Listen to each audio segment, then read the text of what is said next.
को प्रणाम करती हूँ, मंच को नमन करती हूँ, आपकी गरिमा में उपस्थिति को प्रणाम करती हूँ। आदरणीय जीतू भैया, शिव डिंगू जी, वकील साहब, सभी को विशेष नमन करती हूँ और ठाकुर साहब को जन्मदिन की बहुत बहुत शुभकामनाएं प्रेषित करती हूँ। और एक छोटा सा मेरा निवेदन है, मनोज भैया, यदि आपको बुरा न लगे तो हम सब कवि ये चाहते हैं, और खासकर मैं, कि आप वहां से उठ करके मंच पर आकर विराजें। जोरदार तालियां बजाइए। आइए विराजिए। मनोज भैया, आप इधर आइए, आप इधर आइए। देखिए, मैं बहुत अच्छे पड़ोस में बिठा रही हूँ आपको। विराजिए। मतलब क्या है कि अगले ने 5-6 जगह बदल ली, फिर जो आ रहे हैं वो बधाई दे रहे हैं, फोटो अकेले अकेले खिंचवा रहे हैं। अब यहाँ फोटो खींची जाएगी तो हमारी भी तो आएगी कि नहीं? ये हमारी अपनी व्यवस्थाएं थी जो हमने की। बहुत बढ़िया, बहुत अच्छे पड़ोस में बैठे हैं आप। देखिए, अब ये जन्मदिन के दिन बढ़िया चार्ज होते रहेंगे, क्योंकि इनको नई बैटरी के पास बिठा दिया है। अब देखिए कितने अच्छे लग रहे हैं। बार बार पूरे महू वालों का प्राण खा गए सब लोग कि यहाँ पहली बार कवि सम्मेलन हो रहा है कि नहीं पंडित जी? कि पहली बार कवि सम्मेलन हो रहा है, पहली बार कवि सम्मेलन हो रहा है। हाँ, पंडित जी ने हाँ में, लेकिन ऐसा नहीं है। यहाँ भले ही पहली बार कवि सम्मेलन हो रहा है, लेकिन मान लो शादी नहीं करता कोई व्यक्ति तो बारात में जीमने तो जाता है। हाँ, तो ये सब वो लोग हैं जो अपने यहाँ मंडप लगाने की बजाय आसपास सब्दुर कवि सम्मेलन सुन के आ जाते हैं। सही है। अब सब कुछ मामला बहुत बढ़िया है, बहुत बढ़िया। आप लोग बैठ गए हैं, एक बार जोरदार तालियां बजाकर बताइए कि आप सुन रहे हैं। बढ़िया। यहाँ से कवि सम्मेलन प्रारंभ हुआ मुन्ना बैटरी से, बहुत अच्छा कविता पाठ किया। फिर कवि सम्मेलन इधर आया निशा मुनि गौड़ जी पे, बड़ी बड़ी बातें कर रहे थे वो। बहुत सारी देश की उनको चिंताएं थी। देश की चिंता के कारण उन्होंने अभी तक शादी नहीं की। मैंने कहा राजकुमार, देश की इतनी चिंता करते हो, अब तनिक खुद का भी विचार करो और लुगाई ले आओ। तो बोली, दीदी सोच तो मैं भी कब से यही रहा हूं, पर किसकी लाऊं? मैंने कहा फिर मत लाओ। फिर ये आए दिनेश देशी की पत्नी ने कहा है कि 50,000 की बजाय 10,000 और बढ़ा देना और 10,000 और जियो। मतलब जो बात करते हैं पत्नी से पूछ कर करते हैं कि क्या करनी है। आज सुबह जब कवि सम्मेलन के लिए निकले तो पत्नी से पूछने लगे कि ये बता कि मैं इतनी दूर दूर कवि सम्मेलन में जाता हूँ, यदि मुझे कुछ हो जाए, कुछ दुर्घटना हो जाए तो बाकी जीवन किसके साथ गुजारेगी? पत्नी ने भावुक होकर कहा कि ऐसी बातें मत करो, शुभ शुभ बोलो। लेकिन ये अड़ गए कि सच बता कि यदि मुझे कुछ हो जाए तो बाकी जीवन किसके साथ गुजारेगी? तो पत्नी ने कहा, कुछ नहीं जी, मैं बाकी जीवन अपनी छोटी बहन के साथ गुजार लूंगी। फिर इनकी पत्नी ने इनसे पूछा कि बताओ कि मुझे कुछ हो जाए तो तुम बाकी जीवन किसके साथ गुजारोगे?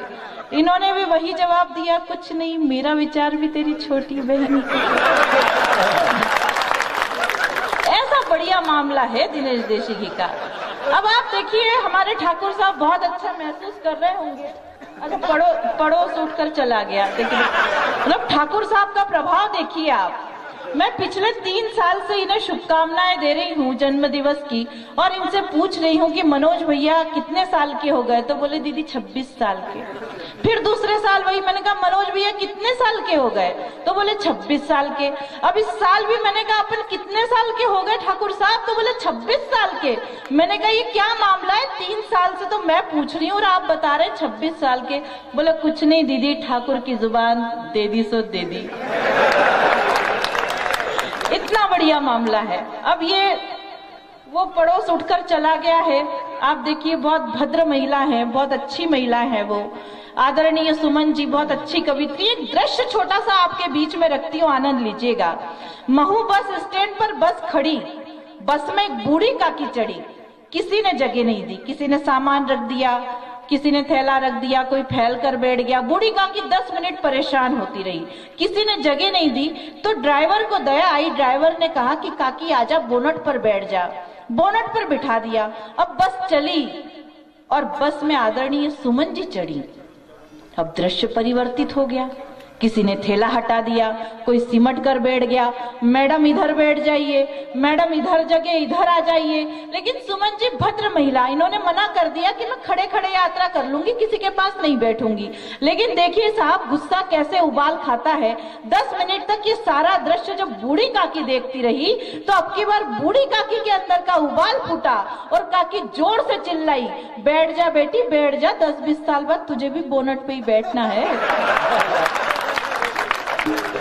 तो क्या है कि बढ़िया, अच्छा आप लोग बहुत अच्छा सुन रहे हैं। पीछे जो लोग अभी बैठे हैं वो तो ऐसे बैठे हैं जैसे कोई बैठ नहीं आए हैं, जैसे गमले रखे हुए हैं, ऐसे सूमड़े जैसे बैठे हैं। हाँ, यदि गमले उमले नहीं रखे हैं तो वे भी अपनी उपस्थिति दर्ज करवा सकते हैं। ये देखिए छोटे माइक पर कब से जगत मामा चिल्ला रहे हैं और ऐसा लग रहा है जैसे हज का छोटा रिचार्ज खुद बात करने की कोशिश कर रहा है। अब कह रहे हैं कि मैं राजनीति की बात नहीं करता क्योंकि मेरा चेचिस इस लायक नहीं है, मैं वीर रस की बात नहीं करता क्योंकि मेरा चेचिस इस लायक नहीं है। मेरा मानना है साहब कि जब सबको दिखाई दे रहा है कि चेचिस किसी लायक नहीं है तो कहने की क्या आवश्यकता। और भुगत तो वो रही है जो घर बैठी है कि चेचिस किसी भी लायक नहीं है।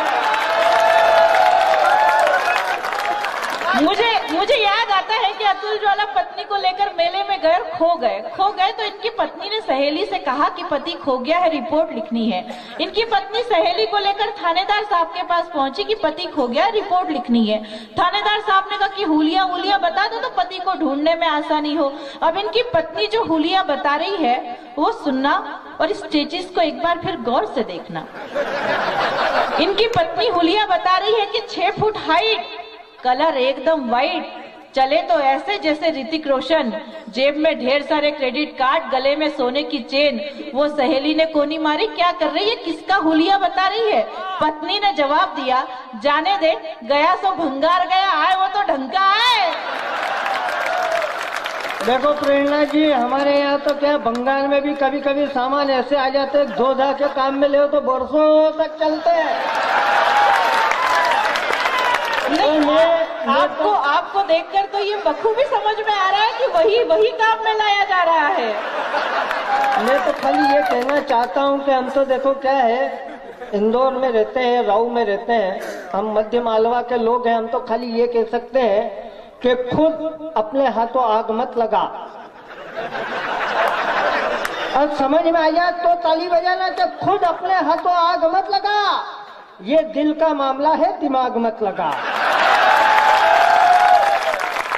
कि खुद अपने हाथों आग मत लगा, ये दिल का मामला है, दिमाग मत लगा। और तू भी मेरी मोहब्बत का कायल है तो 2 का गुणा कर 4 का भाग मत लगा।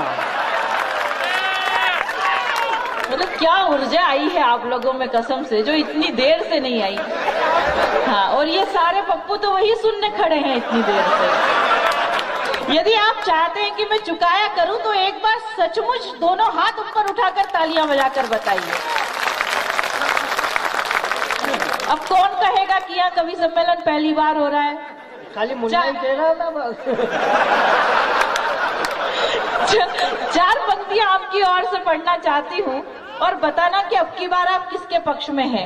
क्या आपको देखकर ऐसा लग रहा है जैसे मुझे कहना पड़ रहा है मजबूरन कि चमगादड़ उजालों से राज मांगता है, चमगादड़ उजालों से राज मांगता है, कौवा कोयल से आवाज मांगता है और दिमाग से पैदल दिखाई देता है, बैलगाड़ी चलाने वाला हवाई जहाज मांगता है।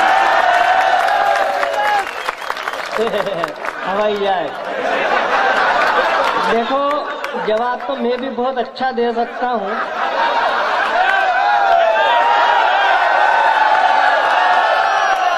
ये क्या है, ये पढ़ी लिखी है तो मैं कोई अंगूठा टेक थोड़ी हूँ। मैं भी डबल एमए हूँ, मेरी पीएचडी हो जाएगी, कोई टेंशन नहीं है। देखो प्रेरणा जी, आप सुनना कि चमगादड़ ही है जो चांद की चांदनी को चूमते हैं, वही निकलते हैं रात में, तो अपन तो सोए पड़े रहते। समझना पंक्ति के चमगादड़ ही है जो चांद की चांदनी को चूमते हैं। नशा हो प्यार का तो कौवे कोयल सब झूमते हैं। और हम बैलगाड़ी वालों को इतना नाकारा मत समझो, हम हवाई जहाज बैलगाड़ी में रख के घूमते हैं।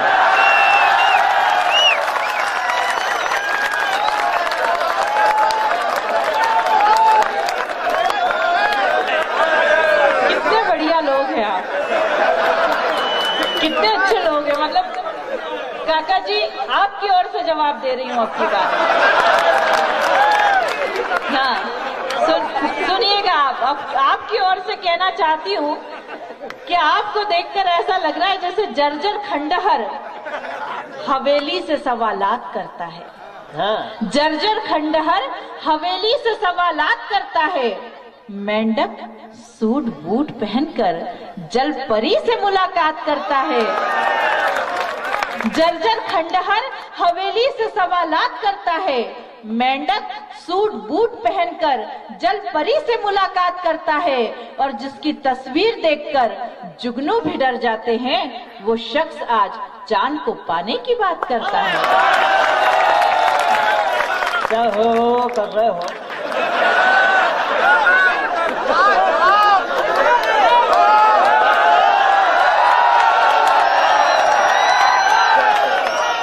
जल परियां खुद हमसे मिलने का बहाना ढूंढ लेती है कि जल परियां खुद हमसे मिलने का बहाना ढूंढ लेती है। चांदनी आकर हमारे आंगन का ठिकाना ढूंढ लेती है। और एक बात ध्यान रखना हवेली की पहेली की सहेली वालों, दुनिया हवेली में खंडहर का खजाना ढूंढ लेती है। आइए हम यहाँ कविता सुनने के लिए आए हैं। मैं 4 पंक्तियों में इस वार्तालाप को यहीं खत्म करना चाहती हूँ। और अब की बार यदि जवाब बहुत सही दे दिया हो तो वापस एक बार तालियों की गड़गड़ाहट वैसी ही आनी चाहिए। और कहना ये चाहती हूँ कि मुझे तुम्हारा प्यार भी स्वीकार है। काका जी सुनिएगा, आपकी ओर ये तो नहीं खत्म कर दो, आप तो सब काम ही खत्म हो जाए। कि मुझे तुम्हारा प्यार भी स्वीकार है और मेरा दिल भी बहुत बेकरार है। और जिस दिन तुम्हारा और मेरा रिश्ता कायम होगा, उस रक्षाबंधन का मुझे बेसब्री से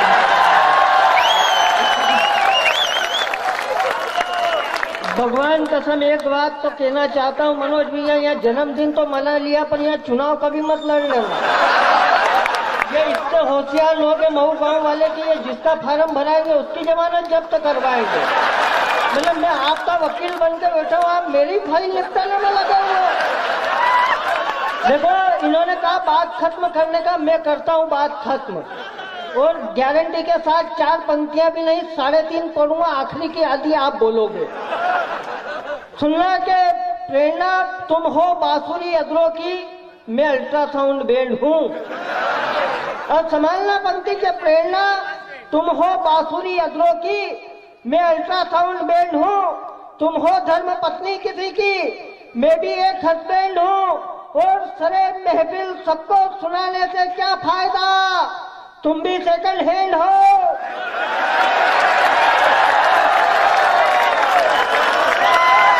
और मैं भी सेकंड हैंड हूँ।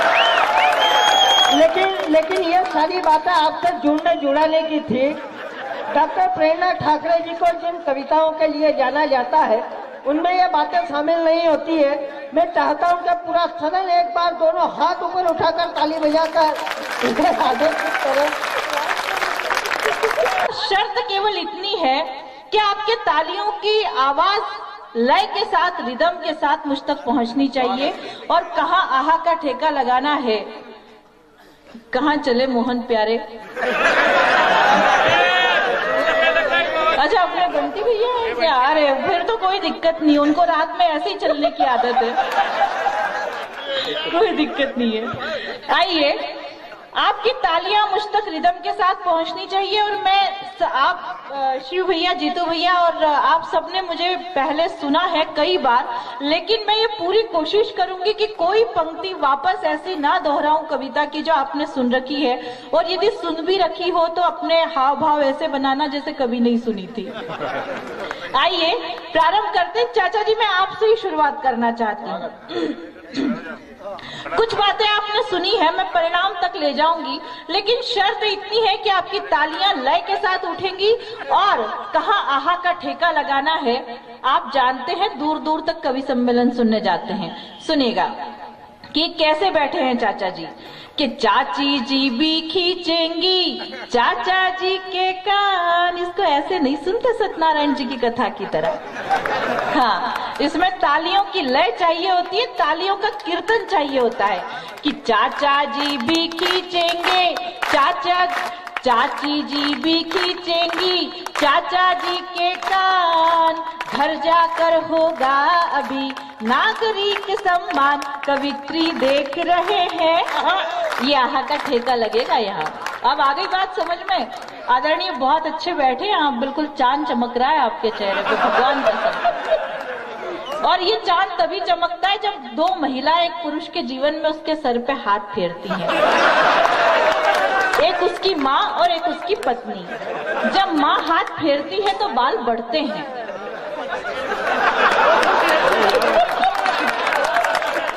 और पत्नी हाथ फेरती है तो ऐसी हालत हो जाती है। पर ईश्वर कसम कई लोग यहाँ ऐसे बिठाई दे रहे हैं, ऐसे बैठे हुए दिख रहे हैं जैसे पूरे मोहल्ले की महिलाओं ने हाथ फेर रखा है।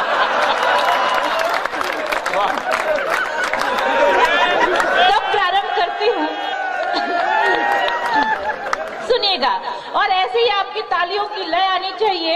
मौसम का प्रभाव हम सभी के गलों पर है, सबके गले खराब हो रहे हैं, लेकिन आपकी तालियां ही इसे सफल बना सकती हैं। चाचा जी सुनिए कि चाची जी भी खींचेंगी चाचा जी के कान। घर जाकर होगा अभी नागरिक सम्मान, कवित्री देख रहे हैं, ये नजरें सेक रहे हैं।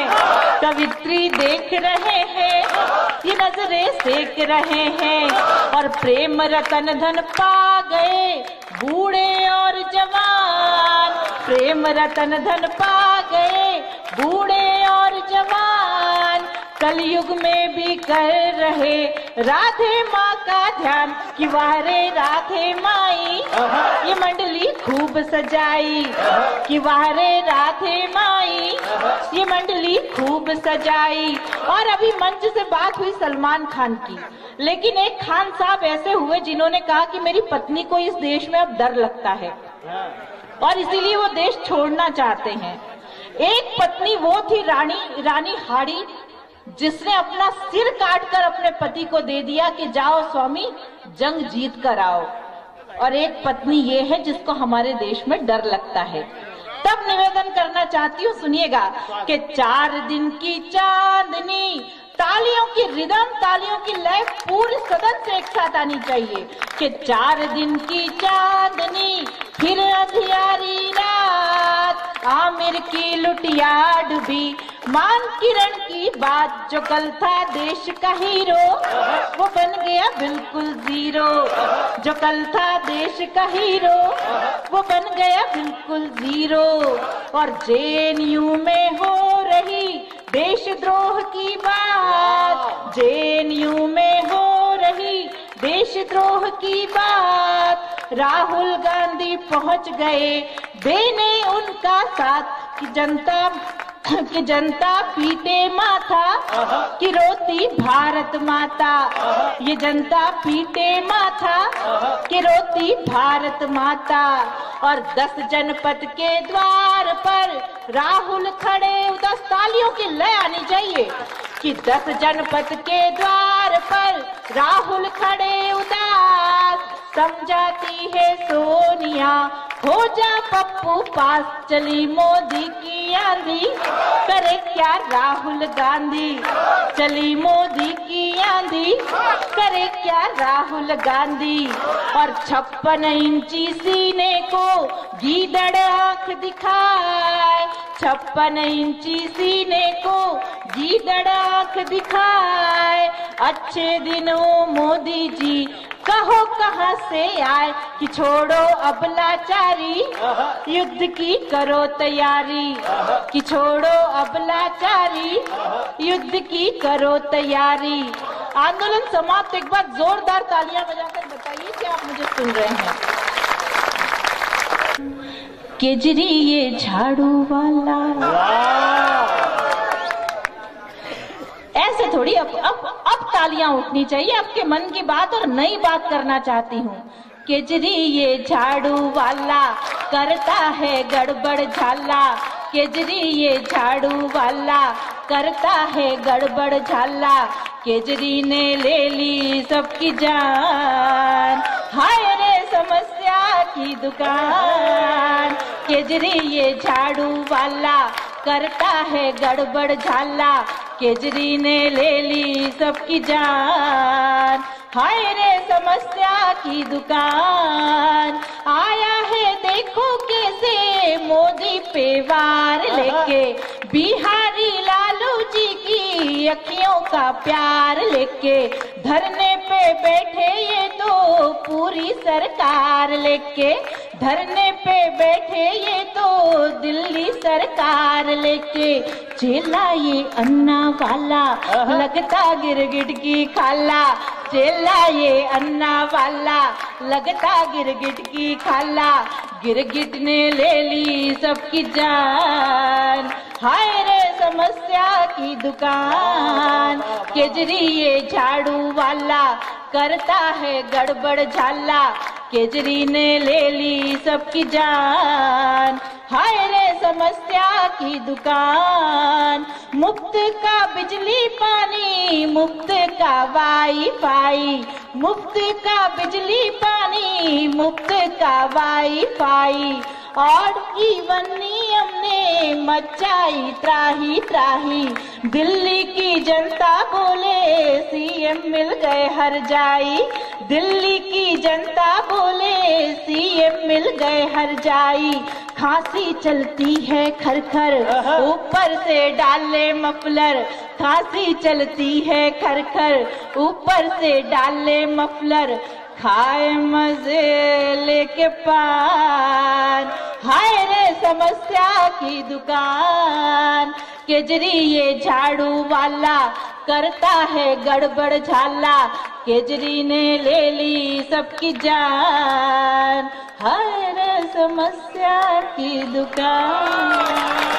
अरे जी, मैंने कहा मनोज भैया महिलाएं मांग इसलिए भरती हैं ताकि ये पता चले कि इस प्लॉट की रजिस्ट्री हो रखी है। तो फिर ये शिव भैया पूछने लगे कि फिर ये बताओ कि पुरुष मांग क्यों नहीं भरते। मैंने कहा पुरुष मांग इसलिए नहीं भरते ताकि पता चले कि गोचर भूमि है। जितना चाहे चरो, जिसकी जो मर्जी हो करो। तो फिर ये अतुल ज्वाला पूछने लगे कि जब इतनी ही पढ़ी लिखी हो तो फिर ये बताओ कि वो एक वरमाला लेकर एक दुल्हन जब आती है तो उसके साथ 3-4 और लड़कियां क्यों आती हैं। मैंने कहा अतुल जी आप इतना भी नहीं जानते कि किसी अच्छे प्लॉट की रजिस्ट्री होनी होती है तो नक्शे में खाली पड़े 3-4 प्लॉट बताने पड़ते हैं कि हाँ। तो कोई कहीं भी जाए, ये लोग कहीं नहीं जाएंगे, ये खाली प्लॉट के जुगाड़ में आए लोग हैं। आइए एक प्रेम गीत से जोड़ना चाहती हूँ। ये जनरेशन पूरी मोबाइल की जनरेशन हो गई साहब। काका जी सही बात है कि नहीं? आपके टाइम तो मोबाइल थे ही नहीं, तो क्या आप प्यार नहीं करते थे?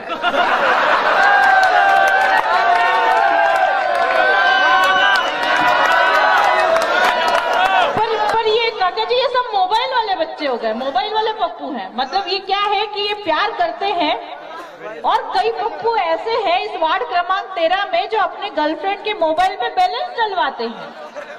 अच्छा बड़ी बात ये नहीं है, बड़ी बात ये कि जमाना इतना खराब आ गया है कि वो गर्लफ्रेंड उसी बैलेंस से तीसरे बॉयफ्रेंड से बात करती है।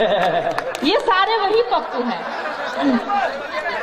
पर काका जी जब आपने प्यार किया होगा तो उन दिनों को याद कीजिएगा और प्रेम गीत रखना चाहती हूँ। यदि आप सुनना चाहते हैं तो एक बार जोरदार तालियां बजाकर मुझे आदेशित करें।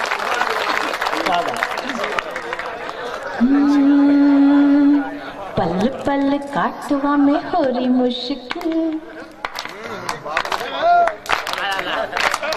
पल पल काटवा में हो रही मुश्किल, थोड़ी मुश्किल, मोबाइल की घंटियां सुबाज रहो दिल, पल पल काटवा में हो रही मुश्किल, थोड़ी मुश्किल, मोबाइल की घंटियां सुबाज रहो दिल। भारी भारी दिन हो गया भारी भारी रात, सपना में साजना सुहोरी मुलाकात। भारी भारी दिन हो गया भारी भारी रात, सपना में साजना सुहोरी मुलाकात। मासूमारी सखियां भी केवे ऐसी बात, बिना बेल बेल गाड़ी होरी रे उलाट। ओलमा भी सुन सुन चलो तिल तिल, ओलमा भी सुन सुन चलो तिल तिल, मोबाइल की घंटियां सुबाज रहो दिल, पल पल काटवा में हो रही मुश्किल, थोड़ी मुश्किल, मोबाइल की घंटियां सुबाज रहो दिल। मेहंदी की हथेलियां सु होगी अनबन, मन का बवाल सु सवाल कर तन।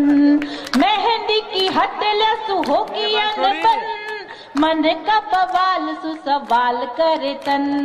तन और मन में है ऐसी उलझन, यौवन को नागडस मारी मारी फन।